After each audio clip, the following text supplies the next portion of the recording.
Russell Brown, welcome to the studio today. Well, thank you very much for having me You know, at this point. At this point, I'm actually quite honored to have you here today. I've known you for a couple of years now, neighbor and fellow hunter. Correct. And outdoor enthusiast, right? Yes. And I thought it would be great just to spend some time with you today as part of Adventures at Halftime. It's about everybody has a story. And I know you have some stories. And for our listening audience, and if you're watching on YouTube, some of them you might not want to hear. I'll take it off. But when I first met Russell and his dear wife, I was walking in the neighborhood, and we were new to the neighborhood, and there's Russell and Jan, and oh hi, and he opened up his garage, and I saw what would be considered probably a display rivaling the Cabela's or Bass Pro Shops when you walk in for trophy deer and elk and a lot of different exotic game, and just started striking up a conversation about some of his experiences and where he's been. And always come September and October, constantly pounding the pavement, getting ready for your next hunt at this time. And I thought we have some stories here to share, stories to tell. So again, thank you for taking time today. I'm entirely welcome. Oh, well, Russell, tell us a little bit about your life. Where were you born? And what was the first part of halftime look like for you? What did the first part of halftime, the first part of your Well, I was life born look? in Grand Rapids, Minnesota, 1925. Judy Garland was also born there. Wow. But I'm here and she's not.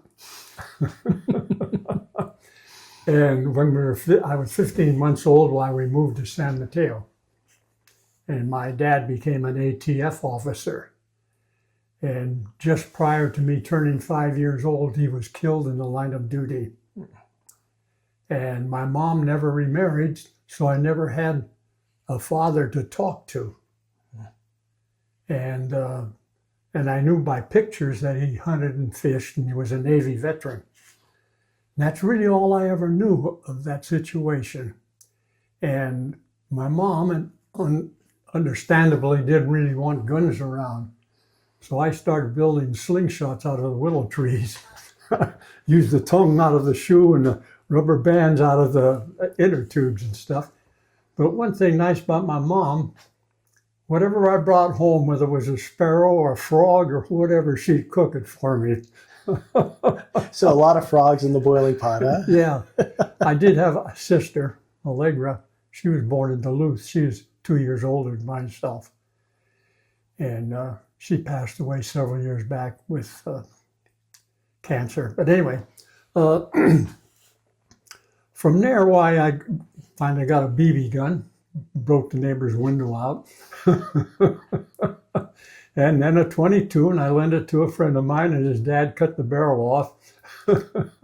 So I got another .22 and hunted a little bit with it. And then later on, I bought a 16 gauge Model 37 Winchester, single shot. And a friend of mine bought one also, Whitey Smith. And we used to roam all the hills. There were hills with no homes on it at that time. We're looking down, the peninsula. In fact, we moved to South San Francisco after my dad passed away to be close to relatives. And so I went to school, and we called it South City. It was South San Francisco. And anyway, I graduated from there. But we hunted all over those hills, all the way over the Pacific, and we'd walk all over the place, We had a couple little ponds we'd sneak up with the single shots, holding a couple of shells in the other hand. Anyway, we killed ducks, and we used to have a lot of band-tailed pigeon in that country. Just Really? enormous flocks, and they'd fly right out over the Golden Gate Bridge. There's something to see. Good bird. Now those hills are full of homes and condos. Yeah. Everything's just gone, really, from my stand. I used to walk along the El Camino Real, right along the shoulder, and shoot rabbits. Oh my goodness. Can you imagine even taking a gun out now and doing that? Oh, I used to in the 70s, the 80s with my buddies. So it's just a young whippersnapper, and Yeah. spend the night in San Bruno, and we'd get on our bikes and we'd run up and down from San Bruno to Okay, Redwood City and San where Mateo. Sneath Lane is and all Oh, that stuff. for sure, for okay. sure. Tan Fran Shopping Mall Yeah. and all those areas. But Yeah. Yeah, I lived right up above Hillsdale complex later on in life, actually. So anyway, I enlisted in the service when I was 17, and I was really kind of surprised they accepted me, because they were, you were having to have 2 years of college, community college. And I actually quit high school to get into the service, and they accepted me. Of course, I had to do all the testing and one thing and another. I always got a boot out of the fact today, if they asked me some of the same questions, they'd be in big trouble. Because one of the first questions these 3 psychologists are facing me, they said, "Do you like women?" Anyway, I got through all that and went through all the training. And where they had been running the pilots through in 9 months, they took 22 months for me to get through. So they were extending it and giving you a lot more training. I was in the first class that jumped from a steerman trainer to an AT6. They used to have what they called a VT-13 for basic. We called them Vultee vibrators. Wow. But anyway, I went right in. I just thought, man, I'll never fly this thing, But anyway, I graduated as a second lieutenant and all, and I was real happy with that. And I tried to stay in the service. I really wanted to stay in. But I kept bumping heads with my commanding officer. And, 18, 19 years old, there's nobody saying, have a little patience, things will change. I finally decided, I think maybe it'd be a good idea if I left the service, but I still miss it. I really do. Yeah. What was it about the military and service that you, during that time, that you found so compelling? Was it camaraderie or a sense of service or? Well, I guess being at that age and that situation, the war situation, you're patriotic as heck. The only way I could explain it. You wave that flag for me, give me my rifle or whatever, and let me go. Yeah. So fortunately, really, I never got overseas. You look back at it, but at the time, you wanted to go. Right. And little side story to that, the first Russian MiG shot down in North Korea was shot down by Russell Brown. A fellow I was in the service with the same name. Same name. Yeah. So there were a lot of phone calls coming into the home. Did you do that? Yeah, Russell. So anyway, after I got out of the service, I got married to Lenore Ann Huntington. Oh, I can't even tell you what a lady she was. And anyway, I got into the dry cleaning business, and I was in it for a number of years, and I didn't think it was going anywhere at all. So, and in the meantime, I've got 3 children now. I've got an older daughter, younger daughter, and a son, Dale, Gretchen, and Scott. Okay. So I decided I was going to look at civil service, and I found that in Susanville, they had a dry cleaning program, and they wanted an instructor in there to run that program. So I picked up a lifetime teaching credential in California, plus a supervision credential, and went up there and started that job, and was fortunate enough to have some of the state board people come up and give tests to those inmates, and they were passing those tough tests. Anyway, hopefully some of them, it worked out for them. They got jobs somewhere along the line. And then I got promoted, and of course you have to take tests all the time. I got promoted and I became supervisor of vocational instruction, and we probably had the largest vocational program of any place in the United States as far as prisons go anyway, maybe even a lot of schools. And I worked at that for a while, and then from time to time I'd fill in different spots. And so they talked to me about taking a test for a program administrator, which would have given me running half that institution at Susanville, which I did. Came out #1 in the state. I don't know how I did that because there were a lot more people more qualified than I was. But anyway, I ended up with that job, and then they told me that if I went for another test, they'd make me an associate warden. And my wife wanted me to retire. And I would have had to spend another 5 years probably, and it would have been nice for the money. But anyway, I retired. Of course, there's a lot prior to all this going on. The vacations we took as kids, I fished a lot of the Blue Ribbon rivers up in Montana and Idaho. Wow. Just... long time ago, you know. And I guess I have to tell you about the first elk hunting trip I went on. Yeah, let's park that just for a second, because I'll get into some of your great adventures, but I'd like to kind of rewind just a little bit. Sure. Susanville, we might have, does a gentleman by the name of Bob Hill ring a bell? No, it doesn't. He doesn't. He might have been around the same time that you were at Susanville working, and he worked as in the assistant warden area. And I'm going to get more specifics, but it would have been same time frame. The family lived just outside of the prison be very interesting. Yes, Bob Hill. Huh? Bob Hill. Yep, Bob and Norma Hill. They must have worked for Sneckloth, who was the warden at the time. Great guy. Okay, yeah. Great So guy. there are some roots up there on our side of the family, my wife's side of the family. But so you retired from the Department of Corrections or the vocational, or how did that? Oh, no, Department of Corrections. Department of Corrections. Gotcha. Yeah. Would have been nice to have a few more years and had a few more bucks in that. A few more bucks in the California retirement program, sure. But hindsight's always 20/20. Oh, yeah, it sure is. Yeah. Yeah, in fact, my San Mateo home that I bought for 17 went for 1.25 million. You know. Heady times back then. That's amazing. So after Susanville, where did you retired and you decided to settle where? Well, I stayed right at Susanville. Oh, you stayed at Susanville. Up to a point. But what happened is I used to play golf at the Gold Beach. They had a tournament up there, and I'd played in it for about 10 years. Anyway, so Lenore and I were up there, and she wasn't feeling good. And I said, well, let's go home. She says, no, you're committed. And this is her. You're committed to play. I said, no, you're not feeling good. Let's leave. No, she said, you stick with it. And I did. And we were going to leave, like, say, on a Tuesday or Wednesday, rather.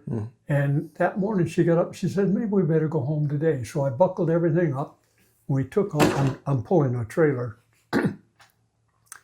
And I stopped in Oregon for the overnight stop, and she passed away there with an aneurysm. Been married 45 years.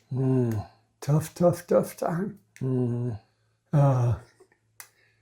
So anyway, I went home, and kind of funny how I met Jan.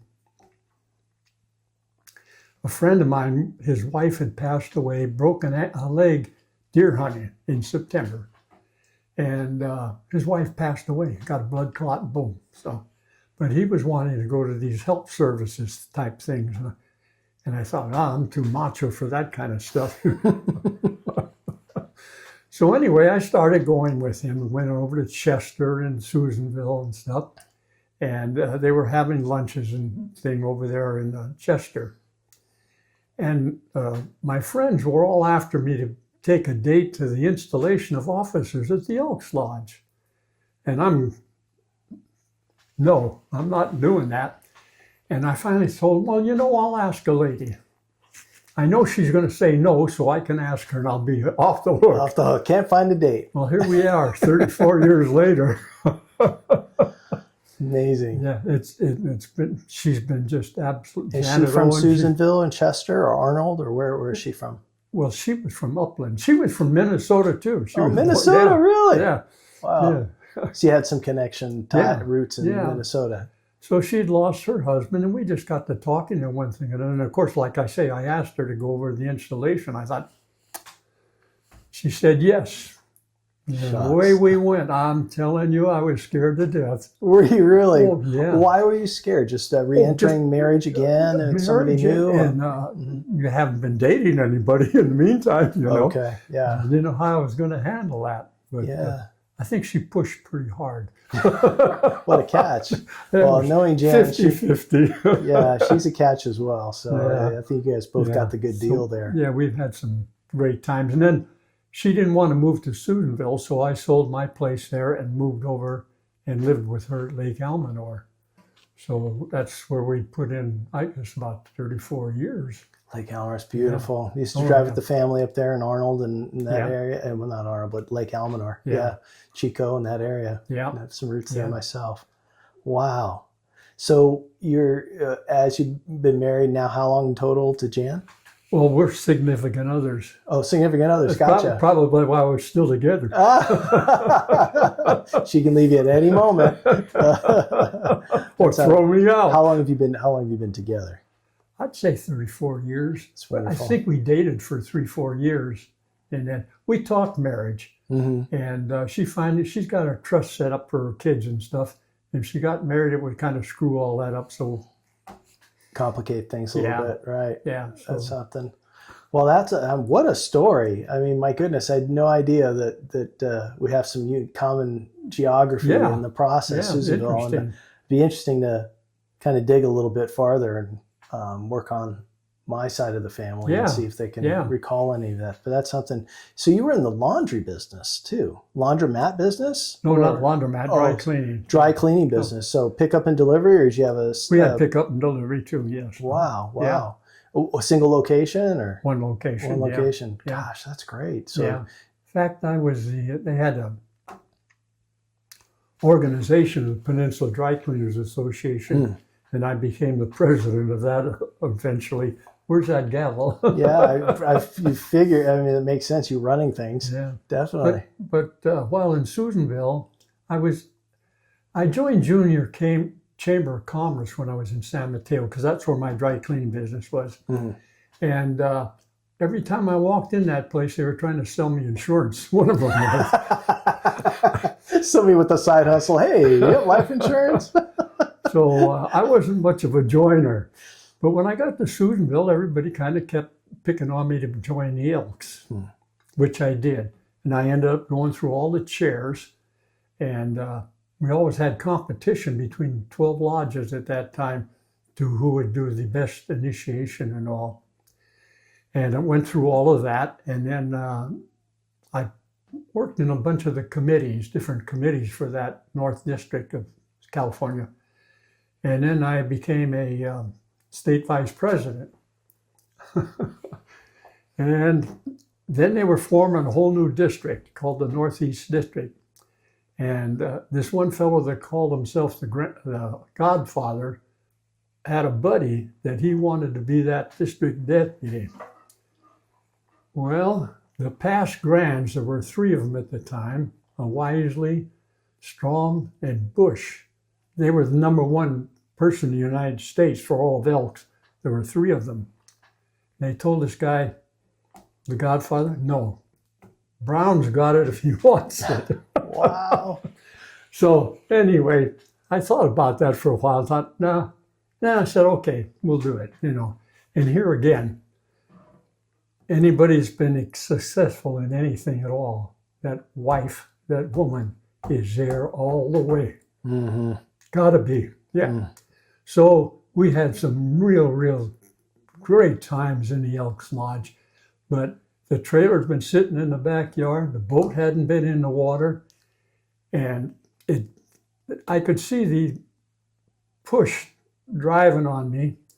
I thought, you get too involved, you're gone all year long playing in the Elks Lodge, or the Elks organization. And I said, no, I'm not taking anything more. It's time for my wife and myself. And of course, I retired. She wanted me to retire. We had 4 good years together before she passed away. So I was so glad that I retired when I did. Sure, the bucks would have been nice, but you know. You can't put time. Time's the thing you can't yeah, put back in a yeah, bottle. Yeah, It's gone. yeah. And she always backed me and everything. Mm. Yeah, yeah. Very supportive, loving wife. Yes. I would agree with you.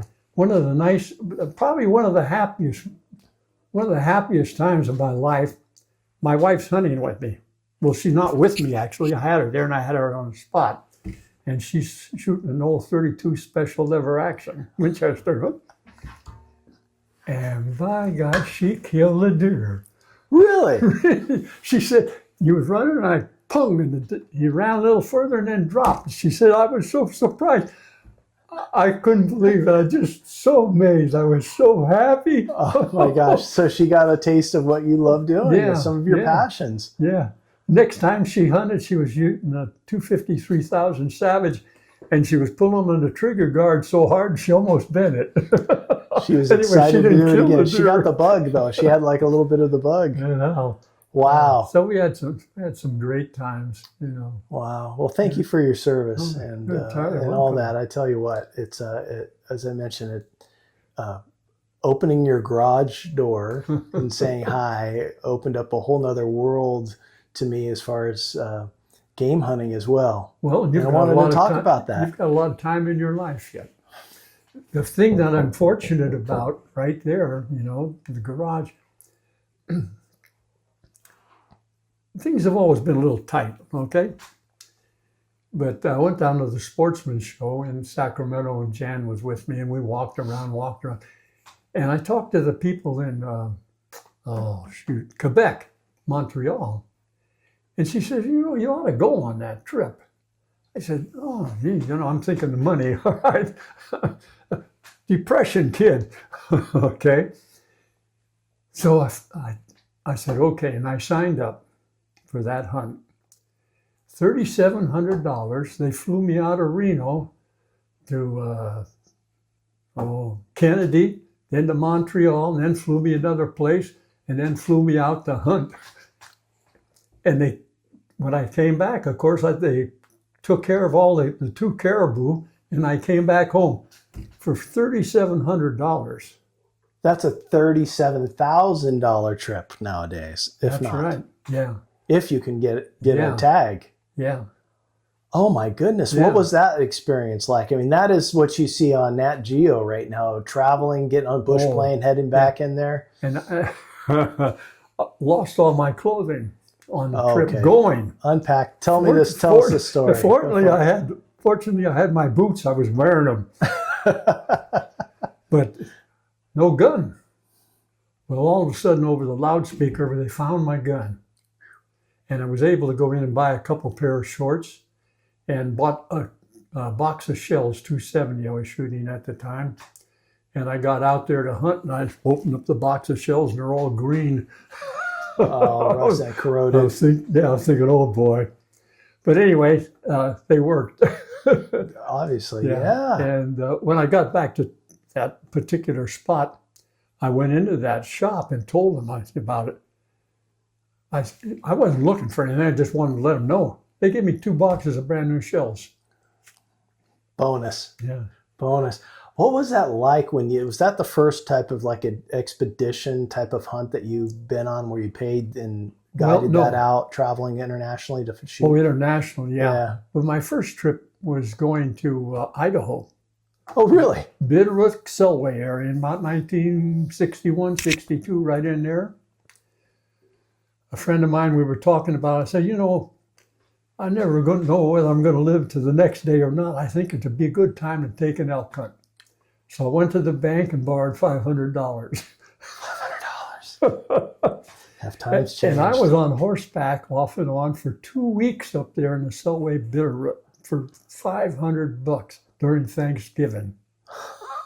Oh my gosh. Yeah, and that's something. Anyway, I killed a bull, and the guide went to pull the teeth out of it, and he couldn't stand it. The bull was so rotten. They called the old scabby is what they called him. Mm. So anyway, I went on and killed a nice big fat cow and put the horns on it and brought it home. You have that at your house? No, my son's got Oh, your those son's got antlers, that. I'd yeah. love to get In a fact, picture all of that. my elk antlers are down my son's home. That's Yeah. something else. Yeah. And then you've had several different excursions and hunting, primarily a lot in Montana. Is Montana kind of where you settled on? Is your favorite spot, or what's been your favorite? I like Nevada. Okay. I like Nevada. I like Colorado, come to think of it. But boy, some of those hunts really, really got expensive. I checked with one fellow, and this is several years. I'm talking 10, 15 years ago. And he wanted $8,000 for a 5-day mule deer hunt. Yeah, I'm sure. I said, it's way out of line, really. But, most of the time I hunted just my buddies and myself over the years. And, of course, they passed away. And finally I had in fact, one year I went into Idaho, just on Highway 84 going to Salt Lake City. Can't think of the name naturally. And hauled myself in there. But my wife had passed away and I had tags, so I went up. My kids are giving me the heck, Dad, what are you doing going hunting by yourself? Right. I said, so you'll find me leaning up on a tree with a big smile on my face. What's the difference? You're going to do it. You're going to go do it your way, right? So of course, I ended up killing a nice deer up there. And then I went to the same place a couple of years. And Jan went with me finally. And she's a nurse. But she could not even look at a deer laying dead on the road. It bothered her. But she ended up helping me clean that buck. Oh, so that was gosh. kind of neat. Yeah. That's awesome. Yeah. But of recent, you've been going out with your son and some people you've been in hunting fact, for the last 20 years up in Montana. I've been hunting up there, maybe 15 years. Okay. With the same outfit. Same outfit. Same outfit. They've changed names now. There was the Bear Paw Hunters, and now they're Montana Hunters. Montana Outfitters is what Montana they're called Outfitters. now. Yeah. But, had some great hunts there. And one of the nice things about it, up until, we'll say, last year and this year, I was able to do a lot of walking, which I always did. In fact, going way back, nobody ever taught me how to hunt. I just went. And so I hunted deer like you'd hunt pheasant.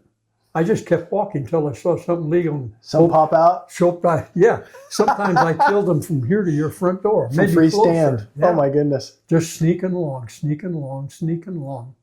And spook them, and there you go. Yeah. And of course, in California, you could kill 2 deer on the coast, or 1 deer on the coast and 1 in the mountains. So I always hunted the coast, August 7th, sweat coming through my boots, face all white from sweat. Yeah. Hot. California is a hot weather in August. Yeah. And then, of course, and when the second season opened, we went up as a family up to Weber Lake, which is just north of Truckee. And we were there for many years. We hunted out of there, killed a lot of deer there. Somebody usually needed a little help.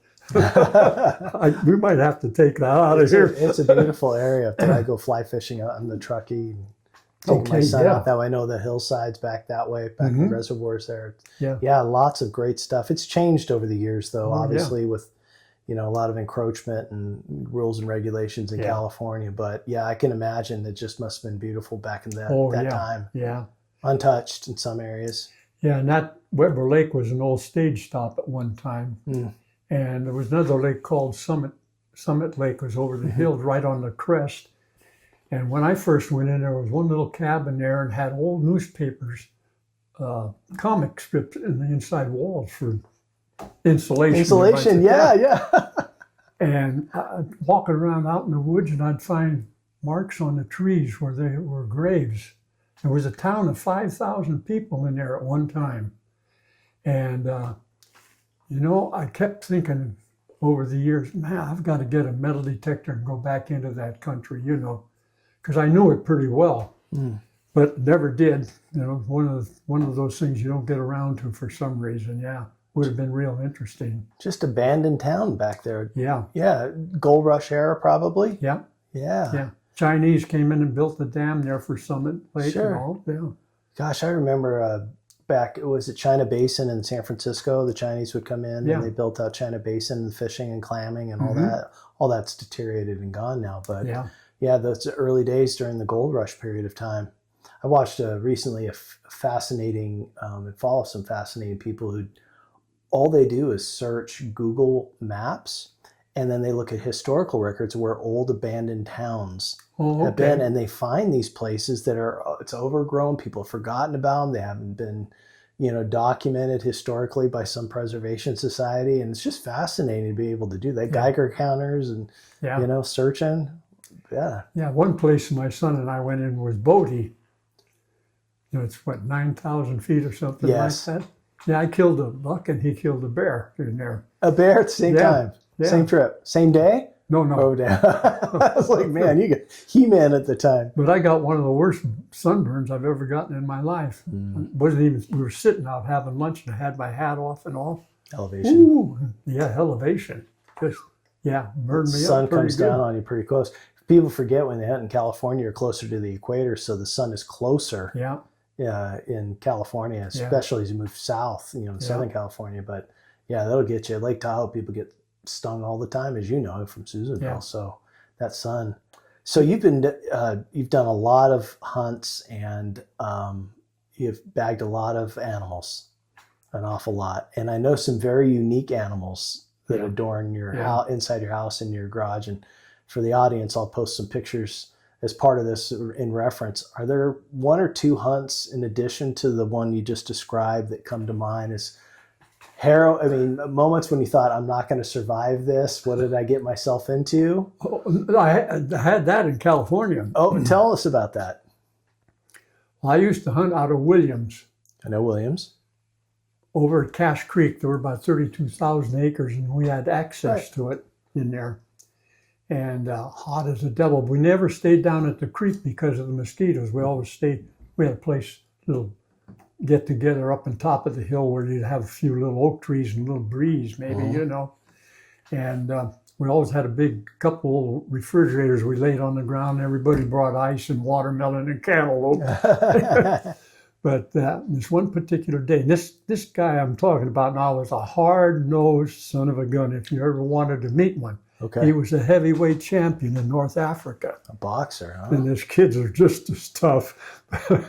But anyway, of course, I'm the city kid, and they got to run a little test on me, I guess. And old Bill said, if there were a couple of bucks down there at the bottom of the canyon, would you think about going down there? I said, well, sure. Well, I'll tell you what, they almost packed me out from heat exhaustion. Oh, wow. Wow, I got back up and they were having New York cuts, and all I wanted was a cup of coffee for some reason. That's what and of course, then I was headed home. I stopped in town and got a big milkshake. Milkshake. Something cold and refreshing. Man, yeah, it was something else. Yeah. But we used to hunt hard there. Hunted for a lot of years. Hunted with the dad. Well, the grandfather, the dad, and the kids. Hunted with all three generations of them. Wow, how special. Very special. Yeah. When you talk, everybody talks about hunting hard, right? Everybody has kind of like their bandwidth of what hunting hard looks like along the way. When you talk about hunting hard, describe that to you. Describe what that felt like when you were there.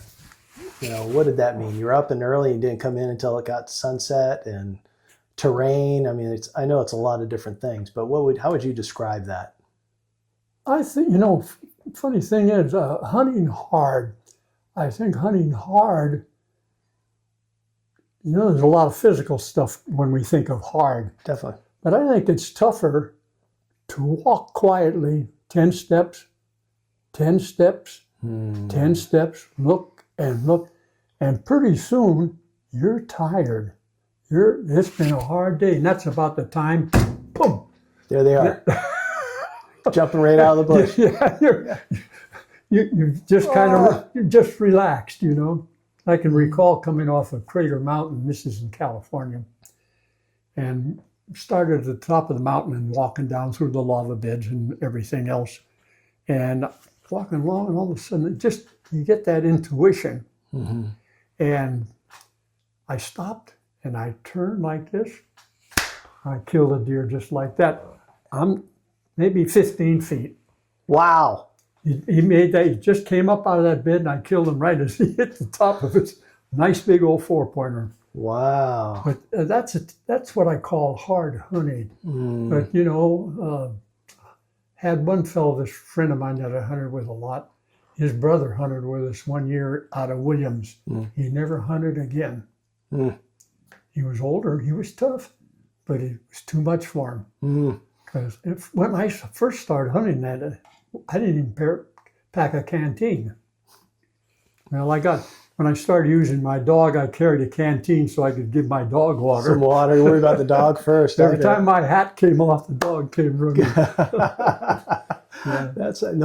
I understand that what you're saying, because you have to exert so much patience and skill to foot placement, and you're really stalking. Yes, in a sense, what you are all the time, constant on mode. Yeah. Right. Instead of barreling and sitting and waiting, you're pursuing. Yeah. So that would work on you. Yeah. Thanks for sharing that. Yeah. Everybody has kind of a different perspective. Oh, we grind it out and climbing the mountains and there's all that, the physical aspect, but that really requires discipline and mental toughness. Yeah. Sometimes the discipline's not so good. What about other favorite hunts? Are there any other hunts overseas or other things when that I you went love? to Africa? Tell me about that. Never in my life did I ever figure I'd be going to Africa. Well, this friend of mine from North Dakota, we met on an elk hunt. Anyway, we was in Wyoming and got to talking over the years. And he had something lined up in Africa. And I thought, no, Jan says go. So anyway, went over there, and I was on cloud 9 for 2 or 3 years afterwards. Just had such a great time. Really enjoyed a lot of walking, which is fine. That was my cup of tea. Yeah. Yeah. That's and I hear that's what a lot of the, correct me if I'm wrong, a lot of the Bushmen, it's walking, meandering, and, long walks, long walks, just like you're describing. What made that so euphoric for you? I mean, besides the being overseas and the romanticism of doing that, I can only imagine, but what was it so unique for you? What did leave such an impression on you? Probably, one of the things, the personal hunter, the PH, he was a great guy. Just a great guy, a great wife, fabulous food. But I think one of the things I really enjoyed was going out in the morning and having a little breakfast on the tailgate.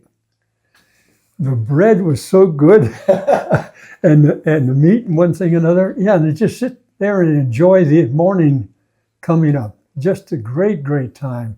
And had the helper, what was his name? Festus.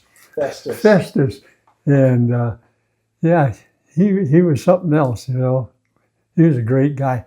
But boy, every piece of meat was utilized. One of the first things that came out was the stomach, tripe. They used it all, So, and we barbecued the animals every evening, Always a nice dinner. Yeah. But I really enjoyed that because I said a lot of walking and one thing or another, and you actually got to hunt. Had one scary moment. Shot a baboon. You can't bring them back, by the way. And I didn't know it at the time, but where we were, there was an electric fence. And I walked up to the baboon. He fell up against that electric fence, and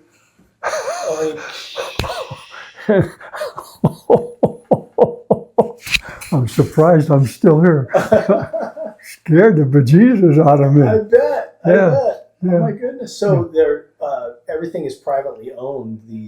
So there's some type of dividing fence. Yeah. Well, no, there were a lot of open fence, and the fences that we were hunting, they were all low stuff because the game could go wherever they wanted. Yeah. I forget how many thousands of acres he had. A whole lot, that's for sure. But I would have gone. The PH there committed suicide later on, about 5 years after we left. He had no. some controversy with his brother and sister wanting him to sell the property. I guess it all belonged to them. I'd met his dad. His dad died of prostate cancer. But so he went off into something else and I guess couldn't handle it. And, Unfortunate. yeah. Boy, what animals were you hunting? Well, of course, you look back and you think, well, maybe I should have done this or done that. Hindsight's great. But I was interested, of course, in the kudu and the gemsbuck. That was my main animals. And I think I ended up killing, 12, 14 different animals, something like that. Yeah. Wow. What were you shooting? I was shooting my 300 Ultra Mag at the time. I had my 270 with me, though, just in case. Backup, you that. Yeah. Do you still have that gun? The 270? Yeah. Yeah, Oh, I sure do. Yeah. Bought that in 1946, 47 for $98. Winchester true. Model 70. Shoots true, probably still. Yeah, it does, yes. It's fascinating. My father-in-law, we go out to the range and, plink around. But he has these much more antique, I would consider antique at that point, buying something in the 40s. From a 22 to a 270, and they all shoot just iron sight, dead on straight. Yeah. Nowadays, compared to you're buying something off the rack at a local place and trying to bore sight it and get it all dialed in, straight and true, right with the iron sights, and they just didn't make it. They made them something special at that time. Yeah. Yeah, it was 270 was your caliber of choice. Yeah. And why did you like that so much? Well, I read all of Jack O'Connor's stuff from the day he started, Sure. and Russell Annabelle and a few of you, and Jim Corbett, Wow, oh yeah, some names that many people haven't heard in a long time. But coming back out. Yeah. What I appreciate also for our listeners is that I've been the recipient of copious amounts of venison from the Browns freezer, and also some older journals and guides, Eastman's hunting journals, and just some things never change. And the thing that I look through some of those magazines and read some of them, but the principles are the same. Yes. You're going to get wind, movement. Yeah. Wind and movement. Yeah. And it's something that's I feel leaving our society. But have you noticed at all, just from your perspective now, traveling through the years of hunting and the depths that you've gone to do it, have you noticed a resurgence in the desire to get outdoors and hunt? Yeah, I think that happened with that pandemic starting. During COVID? Yeah, COVID. Yeah, I had a boat here, and I decided to sell it because it was so convenient where I lived before. It was just, anyway. I called a dealer, and I told him what I had, and I said, he asked me what I wanted for it, and I told him. He says, bring it over, and I'll give you a check for it tomorrow. Took the boat over there. He just took a look at it and wrote me out a check. Right away. I thought, wow. No haggling, nothing. Just nothing, So I guess it was inside all the time unless it was on the water, I'm sure with your gear and equipment, I imagine it was pristine. Yeah, it was really something. Yeah. So COVID you saw that change. Because he mentioned at the time they were selling all kinds of outdoor stuff. So that had changed a lot. Well, it's changed a lot in my life. You might say we become isolationists in a sense. I was always busy in the elks and stuff. Even after I retired and all, I still went. I'd drive from Chester over to Susanville to attend meetings. That's about 35 miles, twice a month, winter, snow, whatever, because I enjoyed the people, the friendship and all. And got up here, and of course we had the COVID hit, and I haven't attended the lodge here. So maybe you will. Maybe this is the moment. Yeah, jump back in because their history and is it's really important to any Yeah. organization. Yeah. You know, that's something. Yeah. And so, what do you have on deck for this year? Well, and let's see, almost a week, a little more than a week. Next Thursday after next, I'll be leaving to go to Montana, Cleveland, and or Lloyd, whichever one you want to use. And my son and my granddaughter and my grandson are going with me. That's amazing. And she sent me movies, a little movie of her. She lives in North Carolina. Served two tours in Iraq, by the way. She was driving one of those rigs with the 50 on top. Wow. Yeah. So anyway, she's getting all set. I asked my son, I said, what's she shooting? He said, a 7mm. Ah, big boy. And then pretty quick, here's my great-granddaughter shooting.